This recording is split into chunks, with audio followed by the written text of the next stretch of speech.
Hello my dear friends and my dear student, आप सभी का अपने क्लासेस भास्कर सिंह जियोग्राफी में स्वागत है। जैसा कि आप सभी को पता है, जो हमारा क्लास चला वो 11th का है। आज हम लेके आए हैं भारत की वनस्पति, चैप्टर नंबर 5, जो है कि भारत की वनस्पति, प्राकृतिक वनस्पति क्या है, उसके विषय में हमें क्या क्या पढ़ना है वो हम आप लोगों को दिखा दे रहे हैं एक बार। इसके बाद तब हम स्टार्ट करते हैं। यहाँ पे आप देख सकते हैं जो हमें पढ़ना है वह है प्राकृतिक वनस्पति और राष्ट्रीय उद्यान। उसके बाद पढ़ना है प्राकृतिक क्षेत्र। यहाँ पे हम आप लोगों को टिक करते हुए दिखा दे रहे हैं। यहाँ पे प्राकृतिक क्षेत्र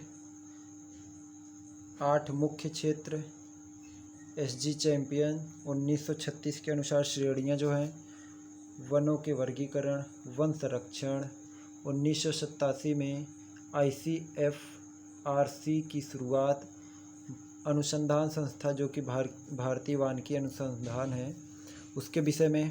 उसके बाद है जीवमंडल संरक्षित क्षेत्र, राष्ट्रीय उद्यान, बाघ संरक्षित क्षेत्र, सबसे बड़ा बाघ संरक्षण जो कि नागार्जुन है, श्री सैलम आंध्र प्रदेश तेलंगाना में है, उसको देखेंगे। फिर उसके बाद देखेंगे 1986 में शुरू किया गया जो हमारा 18 स्थान है जीवमंडल नीचे का, वो देखेंगे। फिर उसके बाद है स्थलीय और तटीय पारिस्थितिकी तंत्र के क्षेत्र, ये वाला। उसके बाद जो हमारा लास्ट है ये वाला, एक या एक से अधिक पारिस्थितिकी तंत्रों को से संबंधित बड़ा क्षेत्र, ये देखेंगे। आइए शुरुआत करते हैं प्राकृतिक वनस्पति। प्राकृतिक वनस्पति क्या है वो हम देखते हैं। प्राकृतिक वनस्पति, यहाँ पे आप देख लीजिए, प्राकृतिक वनस्पति से अभिप्राय उसी पौधा समुदाय से है जो लंबे समय तक बिना किसी बाहरी हस्तक्षेप के उगता है। जो प्राकृतिक वनस्पति होती है मतलब कि जो मानव समुदाय है उसमें उसका कोई हस्तक्षेप ना हो, ना पानी देना हो, ना उसको संरक्षित रखना हो, ऐसा कोई भी पौधा है जो कि लंबे समय तक बिना किसी बाहरी हस्तक्षेप के वह उगता हो। उसके बाद आगे चलते हैं। भारत में विभिन्न प्रकार की प्राकृतिक वनस्पतियां पाई जाती हैं। हिमालय पर्वतों पर शीतोष्ण कटिबंधीय वनस्पति उगती है। पश्चिमी घाट तथा अंडमान और निकोबार द्वीप समूह में उष्णकटिबंधीय वर्षावन पाए जाते हैं। जो हमारा पश्चिमी घाट है और अंडमान निकोबार का जो द्वीप समूह है वहाँ पे कौन सी वन पाए जाते हैं? उष्णकटिबंधीय वन, ये देख लीजिए, उष्णकटिबंधीय वन पाए जाते हैं। उसके बाद देखते हैं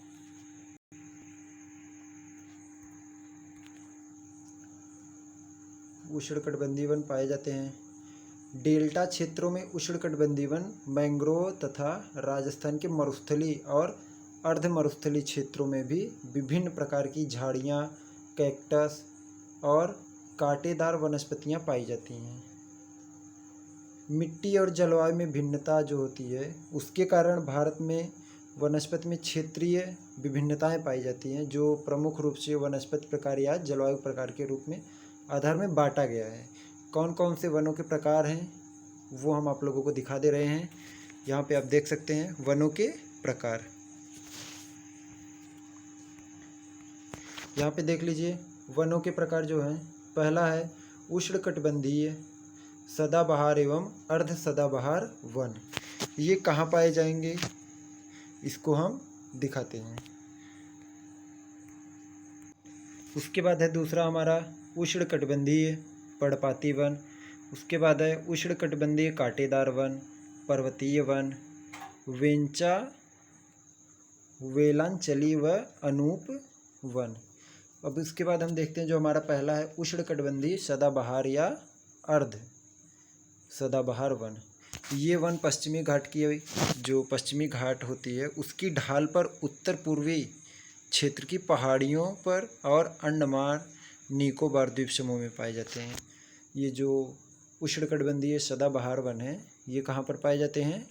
अंडमान निकोबार द्वीप समूह और पश्चिमी ढाल पर उत्तर पूर्वी क्षेत्र की पहाड़ियों पर, जहाँ वार्षिक वर्षा 200 सेंटीमीटर से अधिक होती है और औसत तापमान 22 सेल्सियस से अधिक रहता है। उष्णकटिबंधीय वन सघन और परतों वाले होते हैं। उसके बाद देखते हैं, यहाँ पे आप देख सकते हैं इन वनों में वृक्षों की लंबाई 60 मीटर से या उससे अधिक हो सकती है। इन पेड़ों के पत्ते झड़ने, फूल लगने और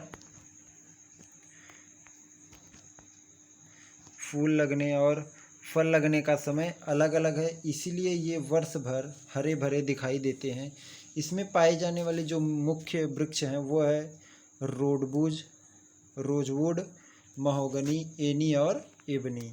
ये वृक्ष जो हैं यहाँ पर पाए जाते हैं। आप यहाँ पर देख सकते हैं सदाबहार वन जो कि यहाँ पर है। उसके बाद जो हमारा अगला टॉपिक है वो हम देखते हैं।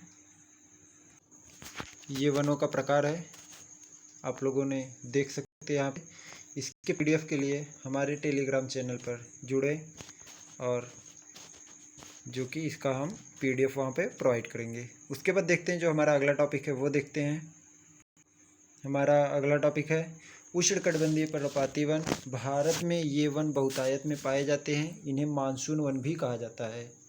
ये वन उन क्षेत्रों में पाए जाते हैं जहाँ वार्षिक वर्षा 70 से 200 सेंटीमीटर तक होती है।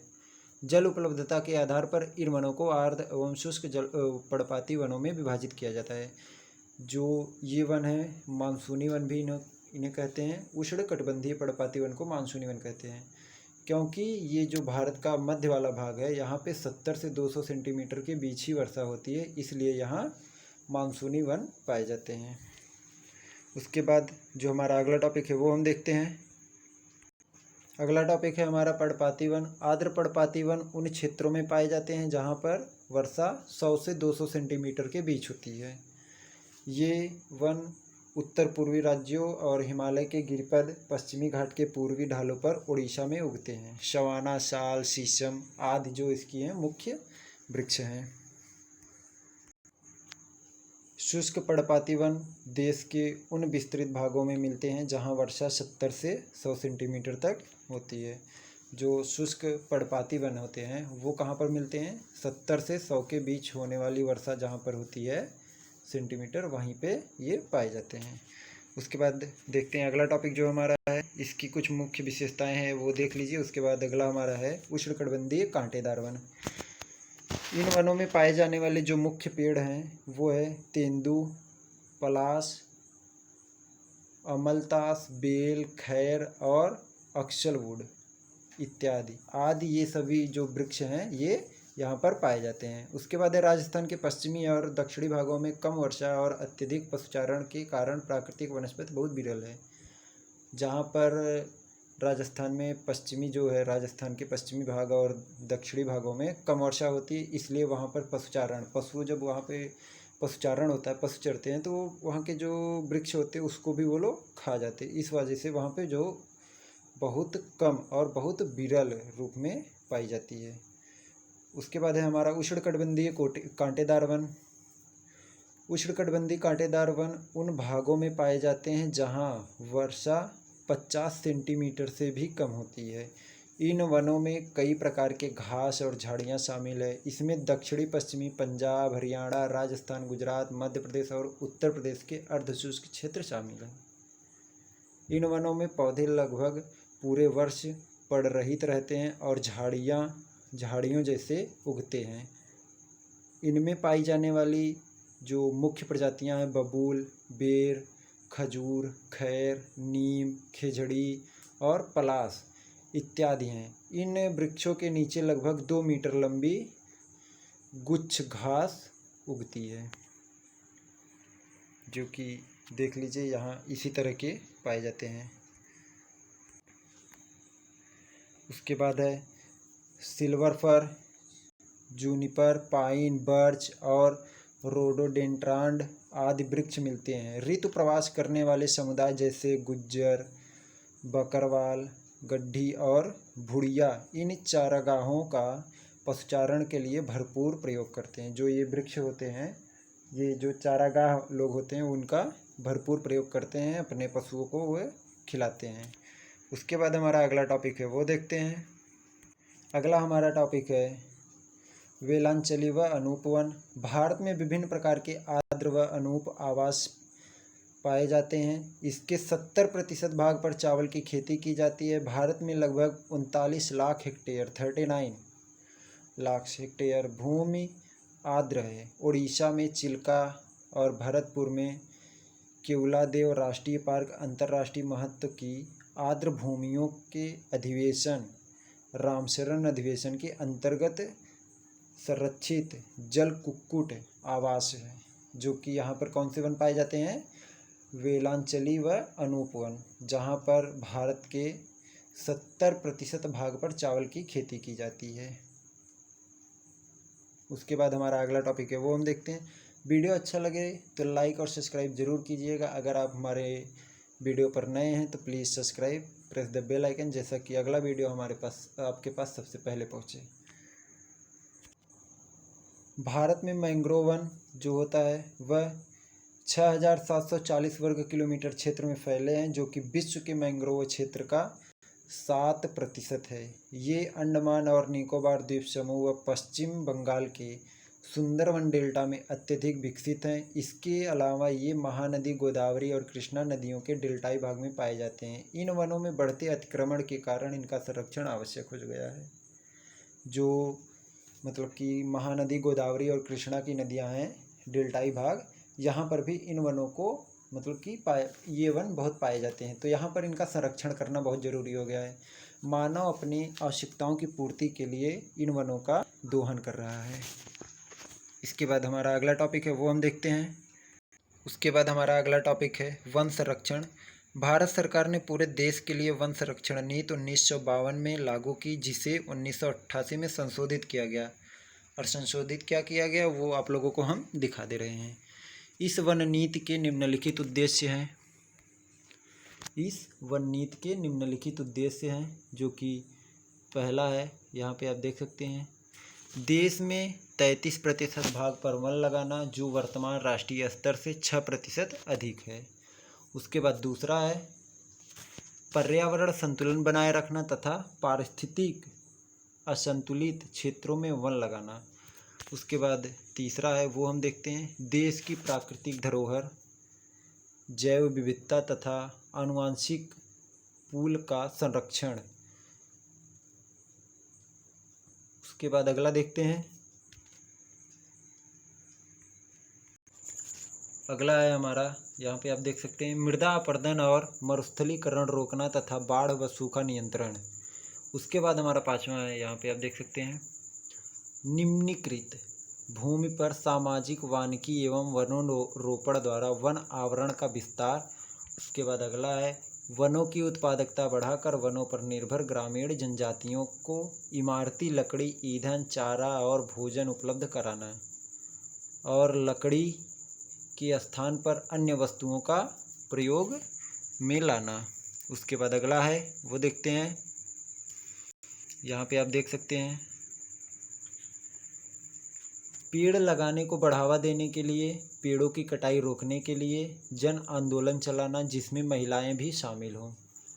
जो हमारी नीति बनाई गई है उसमें यह कहा गया है कि अधिक से अधिक पेड़ लगाना चाहिए, जिससे कि हमारी पारिस्थितिकी संतुलन जो है वह बना रहे, और वो पेड़ों की कटाई रोकने के लिए जन आंदोलन चलाना चाहिए, जिसमें महिलाएं भी शामिल हों।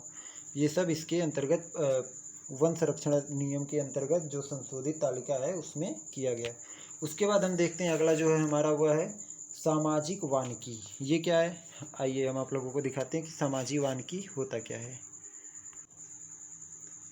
सामाजिक वानिकी राष्ट्रीय कृषि आयोग 1976 से 1979 ने 79 सामाजिक वानिकी को 3 वर्गों में बांटा, शहरी वानिकी, ग्रामीण वानिकी और फार्म वानिकी। यहाँ पे आप लोग देख लीजिए, शहरी वानिकी, फार्म वानिकी और ग्रामीण वानिकी, ये जो कि राष्ट्रीय कृषि आयोग ने 3 वर्गों में इसको बांटा है। अब शहरी वानिकी क्या होता है वो हम देखते हैं। शहरों और यहाँ पे आप देख लीजिए, शहरों और उनके इर्द गिर्द निजी व सार्वजनिक भूमि जैसे हरित पट्टी, पार्क, सड़कों के साथ जगह औद्योगिक व व्यापारिक स्तरों पर वृक्ष लगाना। और उसका प्रबंध शहरी वानिकी के अंतर्गत आता है। उसके बाद जो ग्रामीण है, ग्रामीण वानिकी में कृषि वानिकी और समुदाय कृषि वानिकी को बढ़ावा दिया जाता है। कृषि वानिकी का अर्थ होता है कृषि योग्य तथा बंजर भूमि पर पेड़ और फसलें एक साथ लगाना। इसका अभिप्राय है वानिकी और खेती एक साथ करना, जिससे खाद्यान्न की जो फसलें होती हैं, जो वस्तुएं होती हैं, वो अत्यधिक मिलती हैं। उसके बाद जो हमारा अगला है, इसमें जो अगली टॉपिक जुड़ी हुई है वो हम देखते हैं।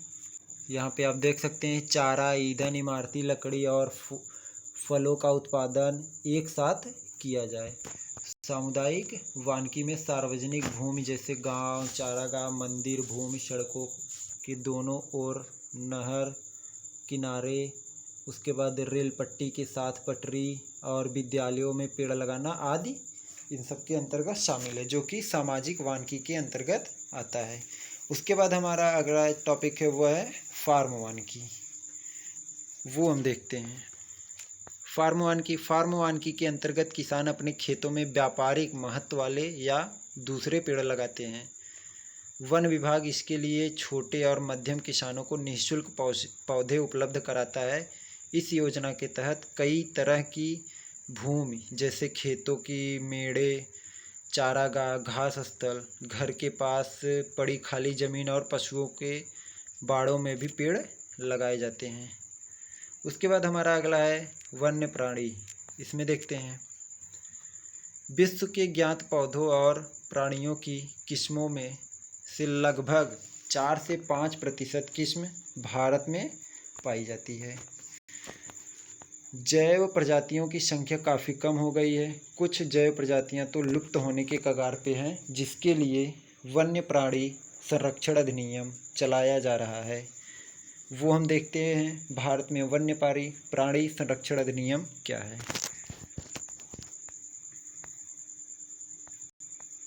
यहाँ पे आप देख सकते हैं भारत में वन्य प्राणी संरक्षण अधिनियम, ये देखिए यह क्या है, आइए देखते हैं। भारत में वन्य प्राणी के बचाव की परिपाटी बहुत पुरानी है। पंचतंत्र और जंगल बुक इत्यादि की कहानियाँ जो आजकल टीवी पे और दिखाया जाता है कि जंगल बुक क्या है, पंचतंत्र क्या है, प्राणियों की प्रति जो प्रेम है उसका उदाहरण प्रस्तुत करती है, जो कि इसका प्रभाव युवाओं पर बहुत अधिक प्रभाव पड़ता है। वन्य प्राणी अधिनियम 1972 में पास हुआ, जो वन्य प्राणियों के संरक्षण और रक्षण की कानूनी रूपरेखा तैयार करता है। उस अधिनियम के 2 मुख्य उद्देश्य हैं। अधिनियम के तहत अनुसूची और सूचीबद्ध संकटापन्न प्रजातियों को सुरक्षा प्रदान करना तथा नेशनल पार्क, पशु विहार जैसे संरक्षित क्षेत्रों को कानूनी सहायता प्रदान करना। इस अधिनियम को 1991 में पूर्णतया संशोधित कर दिया गया। पूर्णतया जो है वह संशोधित कर दिया गया। उसके बाद जो कि देश में 102 नेशनल पार्क और 515 वन्य प्राणी अभयारण्य है। ये जो इनका क्षेत्र है वह 1.57 करोड़ हेक्टेयर भूमि पर फैले हुए हैं। जो भारत में वन्य प्राणी संरक्षण अधिनियम चलाया गया है उसके अंतर्गत कितने हैं, 1.75 करोड़ हेक्टेयर भूमि है। उसके बाद जो इसके अंतर्गत यूनेस्को ने जो इन्हें पारित किया वो हम दिखाते हैं। पहले तो आप यहाँ पे मैप देख लीजिए जो कि यहाँ पे बनाया गया है, रिजर्व और प्रोटेक्ट, ये देख लीजिए।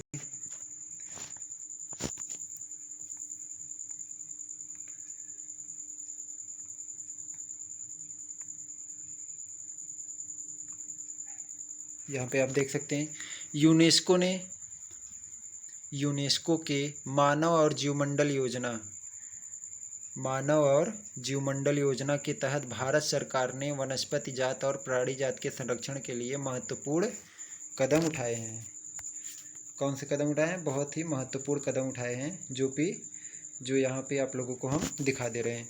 प्रोजेक्ट टाइगर 1973 और प्रोजेक्ट एलिफेंट 1992 जैसी विशेष योजनाएं इन जातियों के संरक्षण के लिए चलाया गया है। इसमें जो कि प्रोजेक्ट टाइगर 1973 से चलाई जा रही है, इसका मुख्य उद्देश्य भारत में बाघों की जो जनसंख्या है वह कम होती चली जा रही है, उसके स्तर को बनाए रखना। जो भारत की जनसंख्या है बाघों की, उसके स्तर को बनाए रखना। यह योजना 9 बाघ नीचियों आरक्षित क्षेत्रों में शुरू की गई थी और ये 16,339 वर्ग किलोमीटर पर फैली थी। अब यह योजना 44 करोड़ बाघ नीचियों में चल रही है और इनका क्षेत्रफल जो है वह 36,988.28 वर्ग किलोमीटर है। 28 वर्ग किलोमीटर है। यहाँ पे हम आप लोगों को दिखा दे रहे हैं, ये देखिए इतना वर्ग किलोमीटर है और 17 राज्यों में व्याप्त है। कितने राज्यों में? 17 राज्यों में व्याप्त है। देश में बाघों की संख्या 2016 में 1,411 से बढ़कर 2006 में जो इसकी जनसंख्या थी वह 1,411 थी और 2010 में हो गया 1,706।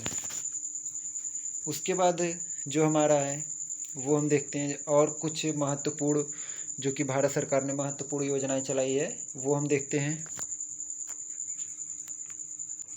भारत के जीवमंडल नीचे कहाँ कहाँ पे हैं वो देख लीजिए। नंदा देवी, पंचमढ़ी, कंचनजुंगा, मानस, नाकरेट, यहाँ पे आप जो कि सुंदरवन डेल्टा। उसके बाद यहाँ पे जितने भी दिए गए हैं ये देखिए मैंने हाईलाइट करके रखा हुआ है। इसके पीडीएफ लिए आप टेलीग्राम को ज्वाइन कीजिए और वहाँ से पीडीएफ प्राप्त करिए। उसके बाद जो है वो देख लेते हैं हम। इसके अलावा भारत सरकार द्वारा कुछ और परियोजनाएं जैसे मगरमच्छ प्रजनन परियोजना, हंगुल परियोजना और हिमालय कस्तूरी मृग परियोजना भी चलाई जा रही है। उसके बाद जो हमारा है जीवमंडल नीचे, वो अगला टॉपिक है। जीवमंडल नीचे आरक्षित क्षेत्र। जो जीवमंडल नीचे होता है वह क्या होता है? आरक्षित क्षेत्र।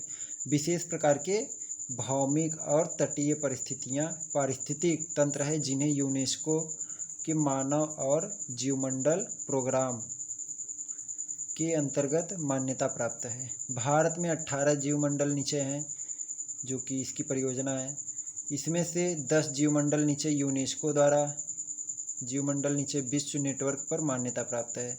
यहाँ पे आप ये मैप देख लीजिए जो कि संरक्षण क्या है? जीव विविधता और पारिस्थितिकी तंत्रों की संरक्षण, विकास, पर्यावरण और विकास का मेलजोल। उसके बाद जीवमंडल नीचे व्यवस्था, अनुसंधान और देखरेख के अंतर्राष्ट्रीय नेटवर्क, जो कि हमारा अंतर्राष्ट्रीय संगठन जो है वो करता है जीवमंडल नीचे। उसके बाद है नीलगिरी जीवमंडल नीचे। इसकी स्थापना 1986 में हुई थी और यह भारत का सबसे पहला जीवमंडल नीचे है। इस नीचे में वायनाड वन जो कि जीवन सुरक्षित क्षेत्र, नगरहोल, बांदीपुर और मदुमलाई,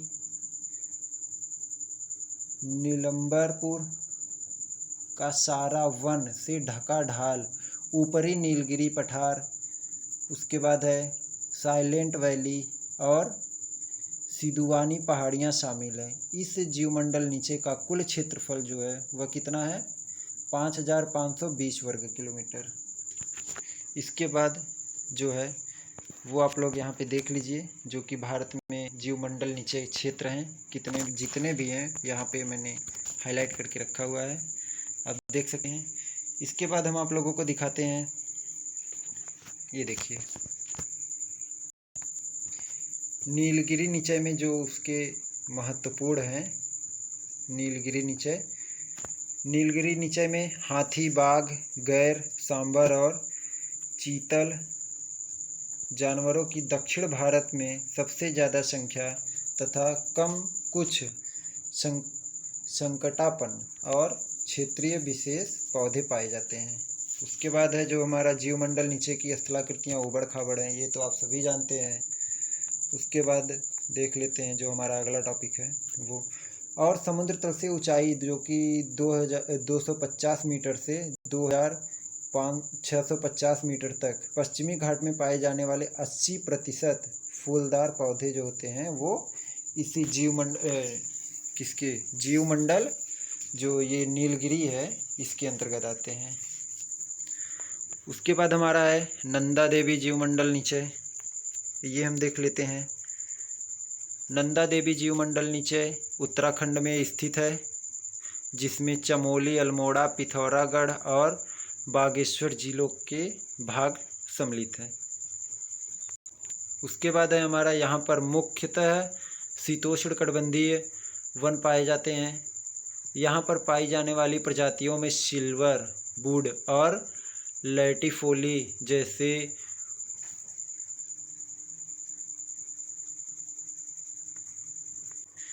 ऑर्चिड और रोडोट्रेडान शामिल है। इस मतलब कि उस जीवमंडल नीचे में कई प्रकार के वन्य जीव जैसे हिम तेंदुआ, काला भालू, भूरा भालू, कस्तूरी मृग, हिम मुर्गा, सुनहरा बाज और कालाबाज पाए जाते हैं। उसके बाद है जीवमंडल नीचियों की सूची जो कि भारत सरकार और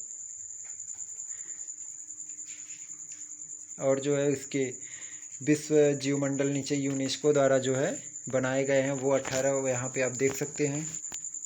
नीलगिरी, इसका क्षेत्रफल जो है 5520, कब नामित हुआ 1/8/1986 को। उसके बाद है नंदा देवी, यहाँ पे आप देख लीजिए सभी।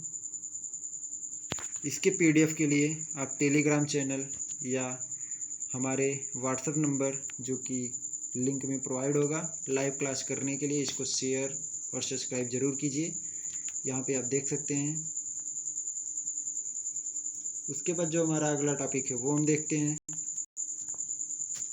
अगला टॉपिक है सुंदरवन जीवमंडल नीचे। यह पश्चिम बंगाल में गंगा नदी के दलदली डेल्टा पर स्थित है। यह एक विशाल क्षेत्र है जो कि 9630 वर्ग किलोमीटर पर फैला हुआ है। यहाँ मैंग्रोव वन, अनूप और वनाच्छादित द्वीप पाए जाते हैं। सुंदरवन लगभग 200 रॉयल बंगाल टाइगर्स का आवासीय क्षेत्र है। इन मैंग्रोव वनों में 170 से ज़्यादा प्रजातियाँ पाई जाती हैं, पक्षी की प्रजातियाँ पाई जाती हैं। स्वयं को लवणीय और ताज़ा जल पर्यावरण के अनुरूप ढालते हुए बाघ पानी में तैरते हैं और चीतल, भौंकने वाले मृग, जंगली सुअर और यहाँ तक कि लंगूरों जैसे दुर्लभ शिकार भी कर लेते हैं।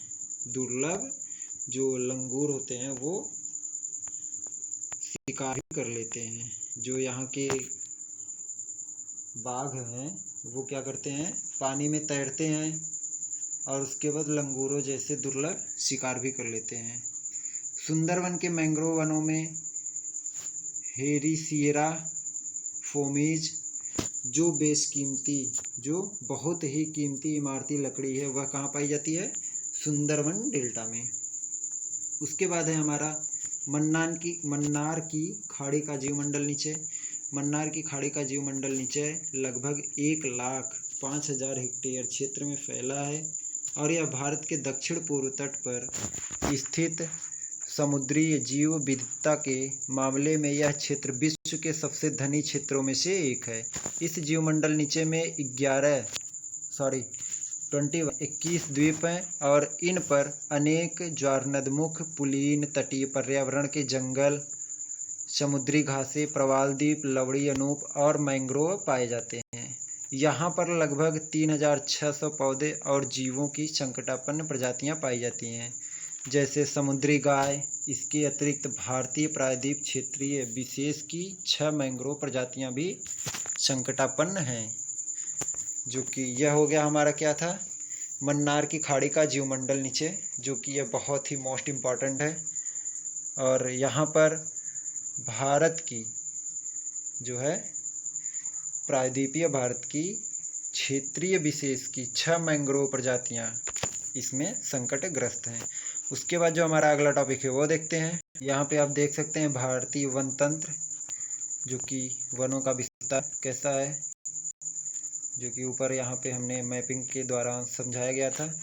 अब अगला हमारा है भारत के वनस्पति प्रदेश। भारत में वनस्पति भू जलवायु, जो कि जियो क्लाइमेटोलॉजी पर निर्भर है, यह एक प्रदेश से भिन्न पर है, प्रदेश से पर भिन्न है। उसके बाद यहाँ पे जो देख लीजिए हमारा जो यहाँ पे वर्गीकृत किया गया है निम्न प्रकार है, वह पूर्वी हिमालय के प्रदेश, उत्तर पश्चिमी हिमालय के प्रदेश, असम प्रदेश, गंगा के मैदान प्रदेश, सिंधु के मैदान प्रदेश, दक्कन प्रदेश, मालाबार प्रदेश और अंडमान निकोबार द्वीप समूह प्रदेश। इस आधार पर भारत के वनस्पति प्रदेशों को बांटा गया है। उसके बाद जो हमारा अगला टॉपिक है वो हम देखते हैं। अगला टॉपिक है हमारा विभिन्न प्रकार की जो वन है उनका प्रतिशत कितना है, ये आप लोग देख लीजिए। उष्णकटिबंधीय नम पर्णपाती वन, इनका कुल प्रतिशत है 37%। उसके बाद उष्णकटिबंधीय शुष्क पर्णपाती 28.8%। उष्णकटिबंधीय सदाबहार वन, जो कि यहाँ पे उष्णकटिबंधीय सदाबहार वन है वो कितने हैं 12.1%। उसके बाद है उपोष्णकटिबंधीय 9.5%। मोटाने वेट टेम्परेट 7%। अल्पाइन और उप अल्पाइन 2.9%। उष्णकटिबंधीय कांटेदार वन जो कि 2.6% है। और सबसे कम जो पाया जाता है वो है मैंग्रोव 0.06%। अगर वीडियो अच्छा लगे तो लाइक और सब्सक्राइब जरूर करिएगा और शेयर करना ना भूलें। जय हिंद।